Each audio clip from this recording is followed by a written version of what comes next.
नमस्कार. जय महाराष्ट्र. दरम्यान राष्ट्रवादी काँग्रेसच्या आमदारांच्या अपात्रतेबाबत विधानसभा अध्यक्ष राहुल नार्वेकर नुकत्याच झालेल्या सुनावणीत राष्ट्रवादी शरद पवार गटाचे प्रदेशाध्यक्ष जयंत पाटील आणि खासदार अमोल कोल्हे यांची साक्ष नोंदवण्यात आली. यावेळी अजित पवार गटाकडून जयंत पाटलांच्या निवडीवरच प्रश्नचिन्ह उपस्थित करण्यात आले. जयंत पाटील यांची प्रदेशाध्यक्षपदी निवड झाली असून ते निवडून आलेले नाहीत. जयंत पाटलांचा कार्यकाळ 2022 मध्ये संपुष्टात आला असं अजित पवार गटाने सांगितले. तर 3 वर्षांसाठी निवड असल्याने कार्यकाळ संपत नाही. पुढील निवडीपर्यंत किंवा निवडणूक होईपर्यंत कार्यकाळ सुरू असतो असं जयंत पाटलांनी म्हटलं आहे. तसंच मी निवडून आलेलो आहे. मला प्रदेशाध्यक्ष निवडीचे पत्र प्रफुल्ल पटेल यांनीच पाठवले असंच त्यांनी उलट साक्षीत म्हटलं आहे.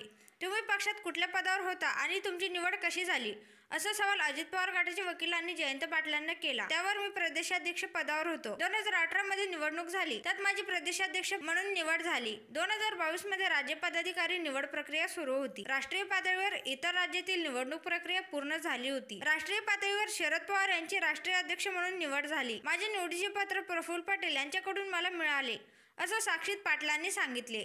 तसेच कमिटीचा कार्यकाळ हा 3 वर्षाचा असतो. मी निवडून आलेला प्रदेशाध्यक्ष होतो. राज्यातील काही जिल्ह्यात निवडणूक सुरू होती, मात्र कार्यकाळ हा 3 वर्षाचा असतो असे नाही. जोपर्यंत संपूर्ण निवडणूक प्रक्रिया पार पडत नाही तोपर्यंत माझी प्रदेशाध्यक्षपदी निवड कायम राहते असं जयंत पाटलांनी सांगितल्यावर अजित पवार गटाच्या वकिलांनी पुन्हा प्रश्न विचारला. 2021 मध्ये सुरू झालेल्या राज्य कमिटीची निवडणूक कधी संपली की ती अजूनही सुरूच आहे?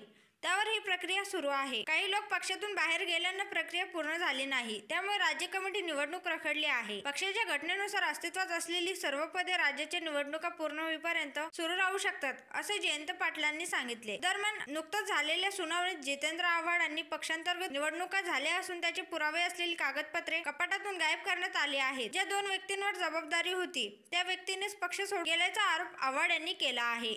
जबाबदारी देण्यात आलेल्या 2 माणसांनी ते गहाळ केले आहेत. संबंधित माणसे पक्ष सोडून गेले आहेत. त्यांनी या कागदपत्रांचे म्हणजे पुराव्यांचे काय केले माहिती नाही असं देखील आव्हाड यांनी म्हटलं आहे.